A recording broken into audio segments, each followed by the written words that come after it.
Hello, dearly beloved. I trust that your day is going well and that you're staying present, aware of His love surrounding you moment by moment. In the last video blog, we read this letter from John, and John's question, among other things, was why doesn't God speak more clearly? Why can't we hear Him? Why is it so doggone hard to hear from God, know what He wants and what His will is and things like that? Well, there's a lot of things you could say about that. I mean, we live in the fog of war. This is a war zone, and there's the interference of principalities and powers that kind of jam the frequency. There's the sin pollution in our own mind. There's a lot of things. But one of the things that I'd like to talk about now is this.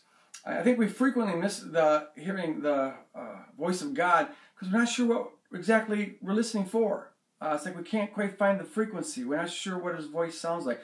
I think a lot of times people think that it's going to be a voice that's speaking at us, like a "Thus says the Lord" kind of a thing. And it's really not like that. I came across this passage in Dallas Willard a number of years ago. This is a marvelous book on this, by the way. It's called Hearing God by Dallas Willard. Probably the best single book I've ever read on this topic of hearing God's voice, developing a conversational relationship with God. And he points out in this book, he referred to Proverbs 20:27. I'd never noticed this before, which says that the human spirit is the lamp of the Lord that sheds light on one's innermost being.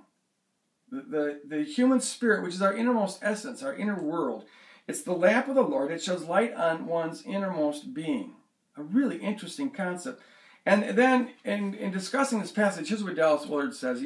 He links it to 1 Corinthians 2:16, which says we have the mind of Christ. And then he says, so God uses our self-knowledge or self-awareness. God uses our own self-knowledge or self-awareness, heightened and given a special quality by His presence and direction, to search us out and reveal to us the truth about ourselves and our world. It's not a different voice. It's God speaking in our voice. It's not so much that God speaks to us as that God speaks through us, even when He's speaking to us.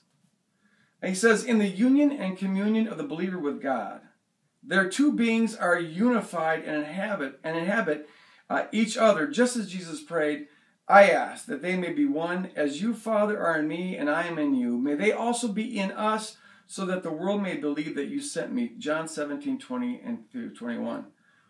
I'm reminded also of 1 Corinthians 6, where Paul says that whoever belongs to the Lord is one spirit with Him. So there's this union that we have with God when we're surrendered to Him.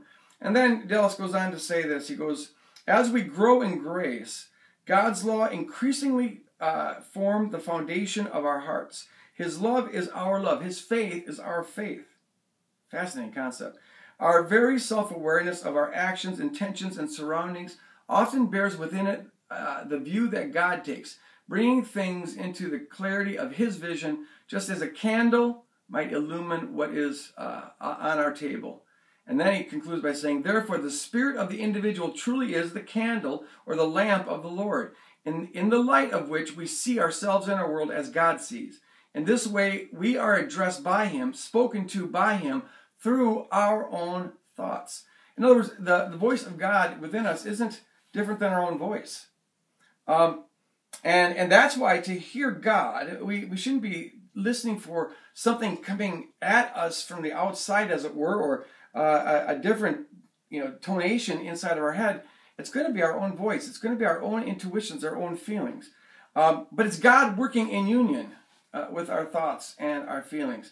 It's just like God. He's the triune God. Everything He does out of relationship, out of union. And so our capacity to hear God comes out of our dwelling with Him and our being united with Him. And so what it means is that even more important than discerning the will of God in any particular occasion, our highest priority should be not just find out what God wants, but rather to just spend time with Him, be in His presence, dwell with Him, spend time dying to the world and relying on Him, leaning on Him, getting your life from Him. And it's out of that we'll be able to hear God. Our ability to hear God will never outrun the depth of our actual relationship with Him. All right, we'll take this up again later on in the next video blog. Until then, God bless you. Stay present and live in love as Christ loved you and gave his life for you. God bless.